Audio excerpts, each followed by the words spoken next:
네, 안녕하십니까. 일요서울TV 주간 박종진입니다. 네, 요즘에 뭐 이현주 의원이 또 홈런을 치는 바람에 주간 박종진이 갑자기 또 막 뜨고 있는데 제 저랑 같이 방송을 했던 또 강용석 변호사가 제가 개인적으로 민간에서는 여러 가지로 지탄을 받고 있지만 저는 강용석 변호사랑 방송도 오래 했고 또 술도 많이 먹고 그래서 어느 정도 신의를 갖고 있습니다. 개인적으로 남자가 남자로서의 신의를 갖고 있기 때문에 강용석 변호사가 어제 구속됐을 때 무척 좀 충격도 받았고 좀 솔직히 마음이 좀 아팠습니다. 제가 아는 사람이기 때문에 객관적으로 보는 눈이 조금 떨어져서 그런지 몰라도 저는 강용석 변호사 참 안타깝게 생각하는 사람 중에 하나입니다. 오늘 이 부분 가지고 좀 이야기를 좀 해보겠습니다. 김철민, 김철근. 김철민 의원이 있고요. 죄송합니다. 김철근, 바른미래당 전 대변인 함께 자리했습니다. 어서 오십시오. 네, 안녕하십니까. 그리고 이분 또 모시기 힘든 분인데 모셨습니다. 지난번에 와서 저기 쳤죠? 그래도 뭡니까? 중전 안타, 그죠? 중전 안타 쳐서 2루타를 치셨는데 벌써 그 비유가 거의 20만에 좀 육박하고 있습니다. 황태순 아닙니다. 정치평론가 나오셨습니다. 안녕하십니까? 안녕하세요. 자, 오늘 첫 주제입니다. 어저께 제가 깜짝 놀랐습니다.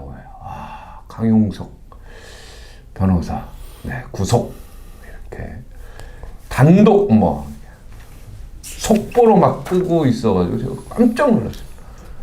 이게 구속될 일인가? 이게 근데 이제 재판문 다 읽어보고 이래서 또 구속이 됐구나 또 이런 생각도 들면서요.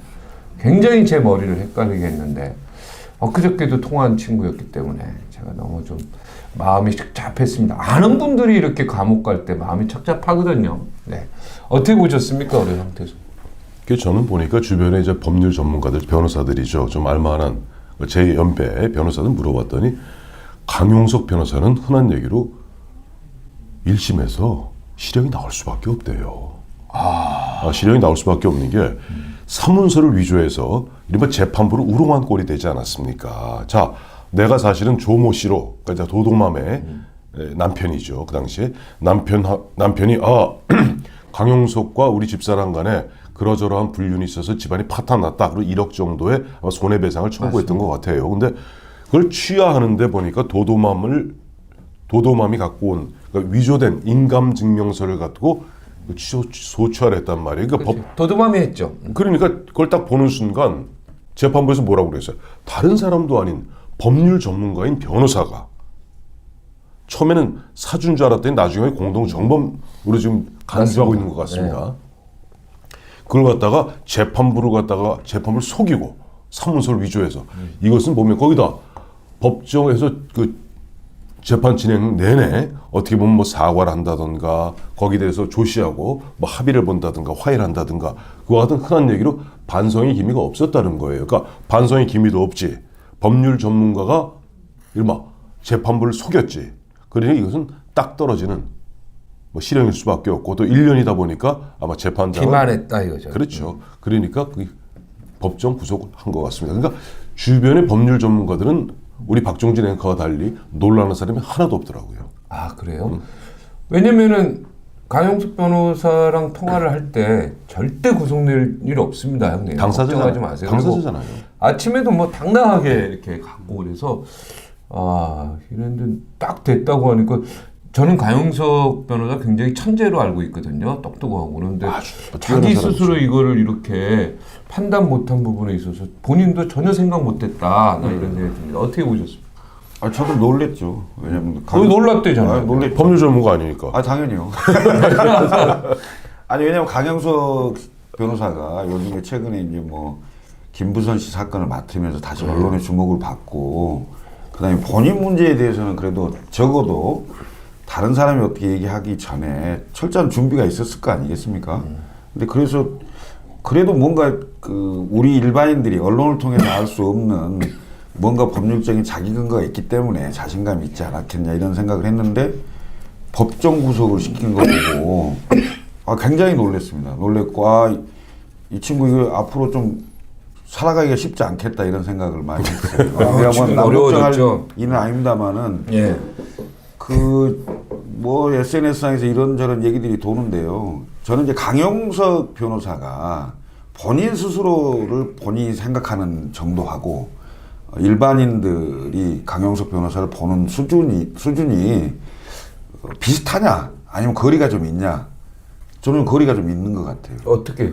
그러니까 본인은 자기 확신에 차서 확실하게 그게 가능하다 이렇게 좀 갔던 것 네. 같은데 지금 우리 황태선 평론가께서도 말씀하셨듯이 법률가 입장에서 본다면 이건 굉장히 중대한 문제거든요. 네. 그러니까 일반인이 모르고 그 인감을 갖다 도용을 해서 하더라도 그건 큰 문제, 사문서 위조라는 게 큰 건데 뻔히 너무 잘 알거든요. 이게 그 문제가 생기면 어떻게 될지 어떤다는 걸 아는 법률 전문가가 더군다나 자기 문제를 없앨 의도를 가지고 위조해서 또는 같이 공모해서 남편 도장을 훔쳐와서 찍은 거 아니에요? 네, 그렇죠. 그런 거잖아요. 그렇게 본 거죠, 판사는. 그런 혐의로 강용석 한 거잖아요. 네, 그래서 아직 뭐 최종 판단은 네, 안 나왔기 강용석 변호사 때문에 이걸 부인하고 있고, 네, 네. 안 그건 나왔기 부인이 때문에 뭐 갖고 온 거다 이렇게. 그런 상황이긴 합니다만은 지금 부인 그 도도맘 있잖아요. 그 공동 정범이라 이분은 재판이 1심이 끝났는데 집행유예 받았어요. 징역 1년에 집행유예 그래서 2년을 받았는데 같은 사안이거든요. 아니 그 실제로 어떻게 같은 부모 사안인데 마음이 자기가 갖고 와서 직접 아니, 아니 제출한 같은 사안인데 핵심은 이거예요. 그러니까 보면 이 도도맘 김민아 씨는 상당 부분을 시인을 하고 반성했어요. 반성을 하고 그렇죠. 그 뭐 차이가 잘못했다 있죠. 이런 취지인데 강용석 변호사는 부인하고 그다음에 자기가 한 게 아니다라고 계속 하고 버티고 뭐 이런 상황이기 때문에 법정 구속이라는 안타까운 결과가 나오지 않았겠냐 이런 생각이 드는데 이게 지금 여러 가지 같이 걸려 있어서 사실은 강용석 변호사 개인 자기만 구속되면 끝날 일이 아니잖아요. 우선 이재명 경기도지사라는 현직 네, 그 김부선 정치 거물과 관련된 김부선 사건을 수임을 했잖아요. 그래서 이 사건까지 영향을 미치는 점에서 본다면 이 강용석 변호사 개인으로는 좀 안타까운 일이지만 또 정치적으로 굉장히 또 파장이 있을 수 있는 일로 변질된 거죠 이게 지금. 김부선 누님이 두 지금 가지를 발 말씀드릴게요. 동동동동 하고 두 가지 말씀드릴게요. 강용석 변호사는 난 몰랐다라고 얘기하는데 재판부는 그렇게 판단한 것 같지 않습니다. 뭐냐니까 아니 이틀 전까지 흔한 얘기로 대박이 터지게 싸웠는데 어떻게 이틀 만에 남편의 동의를 얻어갖고 자 소치하라고 인감도장을 찍어줬겠는가. 그것은 상식에 반하는 일이다 라고 재판부는 판단했기 때문에 그걸 도용한 것으로 그걸 판단한 것 같고요. 두 번째 아까 조금 전에 김철근 우리 대변인 말씀에 이 지금 사실 뭐 강용석 변호사가 법정 구속됐나 안 구속되지 않았나 이 문제는 그야말로 하루의 해프닝에 불과합니다. 뭐 우리 사실 내일이면 잊어먹을 일이에요. 깜빡 잊어먹을 일인데 문제는 뭐냐면 이게 나비 효과입니다. 나비 효과. 우리 나비 효과 아시죠? 저 아마존 강에 네. 남미의 아마존 강에 어느 날 나비가 한번 펄럭 바람을 쳤더니 펄럭 갔습니까? 펄럭하면 바람이 이래요. 돌개바람이 있는데 이 돌개바람이 돌고 돌아서 적도를 넘어서 카리브의 허리케인으로 바뀐다는 거예요. 회오리로 바뀌고. 그렇죠. 그게 이제 바로 흔히 나비 효과라고 그러는데 지금 강용석 변호사가 그동안 주목을 받았던 건 뭡니까? 김부선 씨. 그렇죠. 네. 김부선 씨하고 가로세로 연구소. 아니 네, 그건 사실 가로세로 연구소에 있었는지 뭐 마른 목골 연구소에서 전 몰랐어요. 네. 문제는 뭐였냐니까 어느 날 갑자기 김부선 씨가 그야말로 그 이재명 경기도지사를 갖다가 팍 물고 그야말로 난타전을 벌이는데 갑자기 개입했잖아요. 그래서 이야 이 강용석이 있네. 야 이게 이야기가 흥미진진하겠다라고 생각하는 통에 또 우리 김철근 우리 대변인 늘 예의주시해서 그저 국회에서 돌아가는 걸 보시겠습니다만 어젠가요 그젠가요. 경기도의 그 대변인은 김용이라고 있습니다. 네. 이 나와서 거의 하소연하듯이 하는 이야기가 뭐냐니까 아니 경찰이 이재명 지사에 대해서는 가혹하리만큼 자기들이 왔을 때는 가혹하리만큼 뭔가 정치적 의도를 갖고 쳐들어오는 것이 아닌가라는 의문을 제기했어요. 또 지난주에 있었던 국정감사에서 무슨 얘기했었습니까? 당시 자유한국당 등 야당 의원들이 경기도에 대한 국정감사에서 이재명 지사에게 이런 얘기했죠. 흉내 한번 낼까요? 네.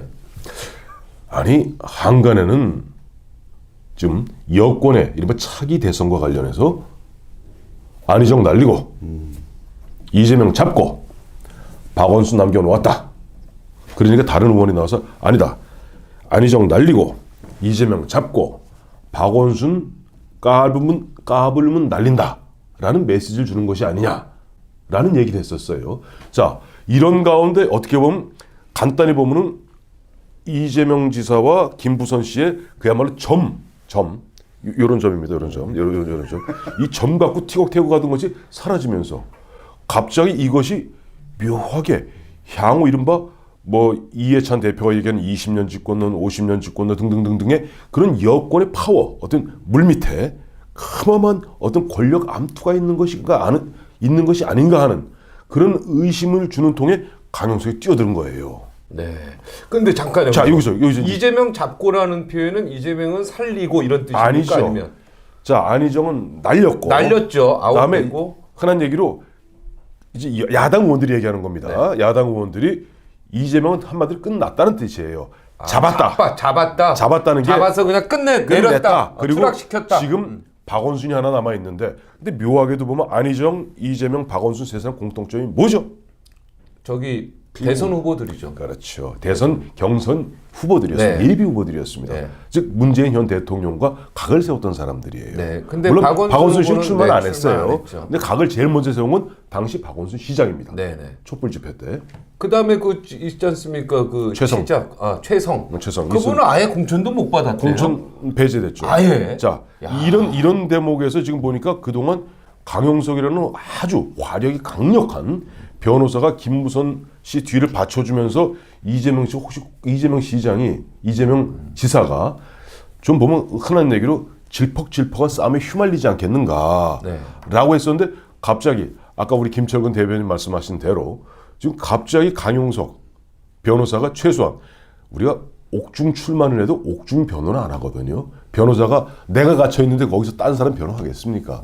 자, 이러한 부분들이 제가 아까 말씀드렸던 바로 나비 효과. 지금 강용석 변호사의 법정 구속이라는 펄럭거림 하나였지만 이것이 우리가 한 3년, 4년 지나서 보면 어느 순간에 야, 이게 그랬었구나. 이것이 어떤 흐름이 있었는데 묘하게도 이런 일이 겹쳐서 이렇게 됐구나. 라는 것을. 자, 요렇게 됐구나를 좀 얘기해 주세요. 4년 후에 요렇게 근데 그 얘기를 갖다가 제가 누구한테 양보할 줄 아세요? 김철근 대변인한테 양보하는 거예요. 아까 슬쩍 꺼냈잖아요. 얘기하면 천기누설이야. 그냥 청기누설 해보세요. 우리 천기까지 안 좀 제프로 좀 뜹시다. 좀. 한 950기만 자, 푸세요. 950기만.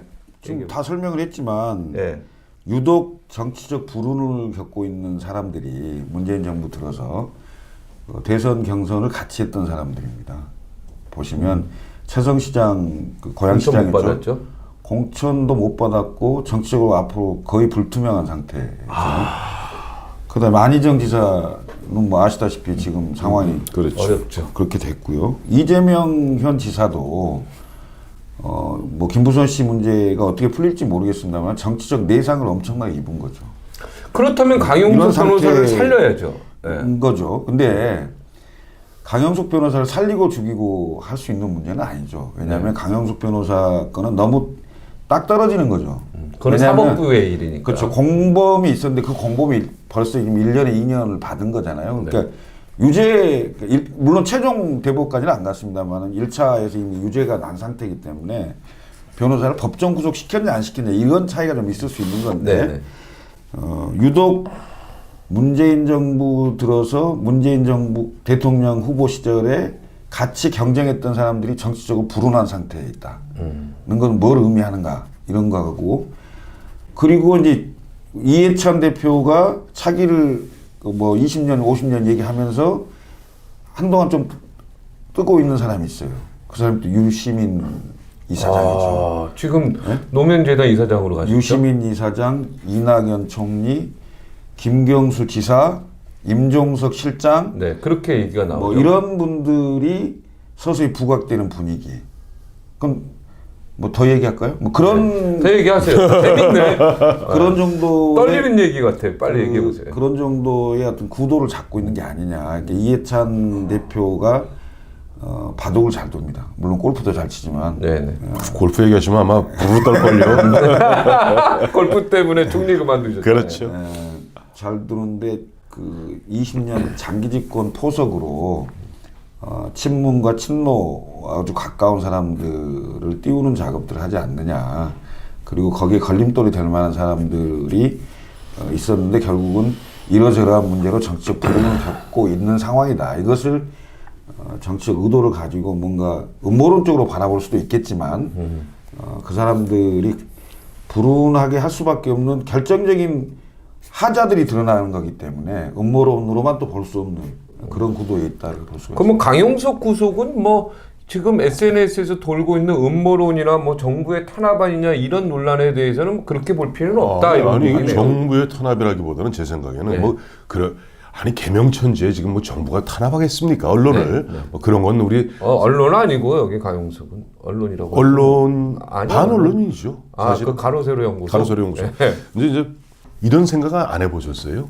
지금 보면은 현 정부의 어떻게 보면 강경한 적폐청산 드라이브에 뭐 여러 군데가 다 문제 보면 평정되다시피 하지 않았습니까? 지금 요즘 마지막 평정하는 데가 어디죠? 사법부. 사법부입니다. 마지막 평정하는 데가 전임 대법원장 지금 양승태 대법원장을 갖다 어떻게 보면 거의 이제 칼날이 거기까지 가 있어요. 그러다 보니까 지금 현 정부와 코드가 맞는 이른바 사법부의 지도부하고 현실적으로 재판을 하는 판사들하고는 굉장히 괴리가 있습니다. 아까 이제 보면은 그 음모론 뭐 얘기하시면서 또 뭐 그림을 쫙 천기 한 500기 그리셨잖아요. 네. 근데 거기서 저는 유시민 전 장관 말씀하셨는데 또 한 사람이 빠졌어요. 우선 하나하나 짚어가자면 김부겸. 김부겸 대구 경북 쪽에서는 김부겸. 민주당은 의원. 선수가 많네요. 아니 많을 것 같지만 김부겸도 있고 추미애도 있고. 취미에도 있죠. 근데 친노만 제가 이게 이제 친노 친문. 친노 친문 얘기하셨군요. 그건 역대 정권이 다 그래왔어요. 현직 대통령이 취임하는 바로 그날부터 사실은 네. 미국 대통령은 취임하는 그 순간부터 재선을 생각하고 대한민국 단임제 대통령은 취임하는 그 순간부터 이미 물밑에서 차기를 위한 경쟁이 벌어집니다. 거기 지금 현재 가장 유리한 고지를 점하고 있는 것은 전 이낙연 총리가 아니라고 봐요. 역대 총리 중에 뭐 대통령 된 사람이 그러니까 누굽니까? 임종석 실장이죠. 임종석 실장이 가장 지금 가장 일동 우선순위. 자 보세요. 대한민국에서 역대 국무총리가 물론 최규하 대통령 빼고 그거 이제 병고에 한 병고에 한 거니까 빼고 대통령 국무총리 고건총리도 마찬가지고 된 분이 없어요. 이해창 이 회창입니다. 이 해찬 아닙니다. 근데 대통령 비서실장 된 분이 있어요. 현 대통령이 있어요.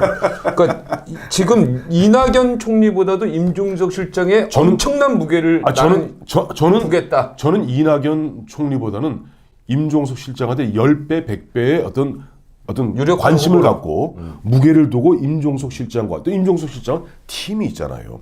이미 20살부터 함께 평생을 갖다가 운동해왔던 동지들이 있어요. 다시 강용석으로 좀 돌아가서. 네. 아니 강용석을 얘기하는 게 이게 강용석의 법정 그럼 유시민 씨는 아니고요? 유시민 장관은 전혀 아니죠. 없습니까? 유시민 장관은 이해찬 대표, 이해찬 전 총리가 보았을 땐 자기 보좌관 출신이고 대학 시절부터 사실 이해찬 전 총리가 제적당에서 뭐 했는 줄 아세요? 우리 학교 앞에서 광장 서적 주인이었어요. 주인이었는데 그때 뻔질나게 드나들었던 것이 경제학과 유시민 학생이었고 둘이 그런 사이입니다. 그래서 그러니까 이해찬 대표가 밀고 있다 유시민. 저는 이해찬 대표가 밀고 있다고 봐요. 그래. 유시민을. 그거 가지고는 안 되죠. 그 갖고는 이쪽에서 보면 임종석 실장을 비롯한 이른바 전대협 또 운동권 친구들이 보았을 때는 일단 나이로 보나 뭐로 보나 2022년 아닙니까? 다음 대권은. 그럼 그 이후에 보면은 뭔가 좀 자기들이 그려왔던 그림을 갖다가 실현해 나가고 싶을. 아마도 이제 그게 권력 투쟁이 되겠는데 이해찬 대표가 당 대표가 되면서 민주당이 굉장히 일사불란함을 갖고 있고 상당히 당이 우위인 것처럼 보이고 마치 이해찬 대표가 이 정부의 상황처럼 보이는 교황 내년 봄에 올 거야 먼저 얘기해버리고 막 이런 것들도 있고 정보나 어떤 행보 자체가 그 이전의 대표들하고 완전히 다른 힘이 실려 완전히 다르죠. 이런 모습이잖아요. 그러니까 유시민 이사장 같은 경우도 당대표가 노무현재단 이사장을 겸임하지 못하는 법이 없잖아요. 근데 본인이 비껴 서주면서 유시민 전 장관한테 정치로 직접 뛰어들지는 않더라도 정치적 영향력을 유지하고 행사할 수 있는 그런 자리를 배려한 거거든요. 사실은 저는 그걸 포석이라고 봅니다. 그래서 친노의 핵심들이 그리는 그림과 방금 얘기한 임종석 실장을 비롯한 전대협 출신 친문이라고 봐야 되겠죠. 친문들이 그리는 그림이 다를 수 있죠. 다를 수 있고 그게 경쟁 구도가 될 수도 있지만은 제가 봤을 때는 위기 상황에서는 결국 하나로 뭉치게 될 거고 그 위기 상황이라 하면 야당이 어떻게 하느냐에 따라서 달라질 건데 지금처럼 느슨한 구조 뭐 우리가 누가 나가도 된다 이런 구조가 되면 내부 싸움을 더 세게 하겠죠. 심하게 네. 하는 상황이 될 건데 그 반대편의 야당이 얼마만큼 잘할 수 있느냐도 관건이라고 봐요. 근데 결과적으로는 문재인 대통령과 이해찬 대표의 관계라든지 여러 상황을 보면 여전히 아직까지는 앞으로 조금 더 그 기간은 이해찬 대표의 그림이 더 작용할 가능성이 크다. 네. 이렇게 저는 임종석 실장하고 네. 친하시다니까 네. 계속 인간관계 좋게 좀 지내세요. 여기 왜냐면 우리 황태수 의원님이 지금까지 내가 프로그램 많이 했었는데 친하긴 한데 굉장히 그 예지력이 뛰어난 분이에요. 아니 집권 친한 척만 하지 말고 진짜 친하게 아니, 지내시다. 집권하고 그동안 나서 너무 연락 많이 한번 물 해본 먹었잖아. 줄 잘못 써가지고. 아니 계속 잘못 쓰려고. 야. 그동안 너무 줄을 잘못. 이제 좀 줄 좀 제대로 쓰시라고. 아니 내가 가는 길이 제대로 가는 거예요 지금. 아 그렇습니까? 이제 줄 좀 잘 서보려는데 또 다른 데로 가라고. 예, 이 프로가 무슨 뭐 천기누설로 좀 바꿔야 되지 않을까. 그거 좋으네요. 네, 굉장히 저는 천기누설. 떨립니다. 네, 이런 얘기할 때. 아, 왠지 좀, 뭐, 강용석 변호사도 구속되면서, 뭐, 마음이 좀 싱숭생숭하고, 뭐, 국정원장 2분 구속되고, 뭐, 대통령 2분 구속되고, 뭐, 여러 번 가면서 싱숭생숭한 부분들이 많이 있어요, 사실은. 그죠? 뒤에서 그렇게 얘기하는 분들도 많고 그러는데, 강용석 변호사는 저희 두 분의 말씀을 들어보니까 뭐 정부의 뭐 탄압이라든가 이런 건 아닌 것 같고요. 예, 이미 사법부에서는 반성할 기미가 없고 변호사로서 이렇게 어떤 인간 사문서 위조를 종용한 부분 이 부분에 대해서 정당하게 재판을 내렸다. 뭐 이렇게 객관적으로 두 분도 그렇게 보시니까 거기서 좀 정리했으면 좋겠네. 그죠? 예. 그리고 대한민국이 사법부를 불신해버리면 이건 민주주의 국가로서 다 끝난 겁니다. 저는요, 끝까지 사법부는 좀 인정해주고 싶어요. 그래야지 판사들이 양심에 의해서 용기 있는, 과거 옛날 군부 정권 때도 용기 있는 판사들이 있었지 않습니까? 그런 분들이 존재하는 거 아니겠습니까? 근데 그 예전에 권위주의 시절에 보면 용기 있는 판사는 한둘이었고요. 대부분의 판사는 어떻게 보면 권력에 굴종했습니다. 그러니까 사법농단에 관련된 것도 지금 계속 나오고 있잖아요. 근데 이게 국민들 입장에서 봤을 때는 자기 편이었고 판사였기 때문에 부당하게 기각을 시킨다든가 뭐 조사를 하는데 어려움이 있다든가 이렇게 돼서는 안 된다는 거죠. 그러려면 지금 정치권에서 논의가 되고 있죠. 여야 사당이 특별재판부를 만들자는 거 아니겠어요. 이 농단에 관련된 관련이 없는 판사나 또는 재야 법조인 중에 특별재판부를 만들고 이 사건에 관련된 것만 따로 재판을 하자. 또 따로 그 사람들한테 영장을 청구하자. 뭐 이런 취지인데 근데 또 문제는 뭐냐면 적폐를 청산한다 하면서 새로운 적폐를 쌓는 거예요.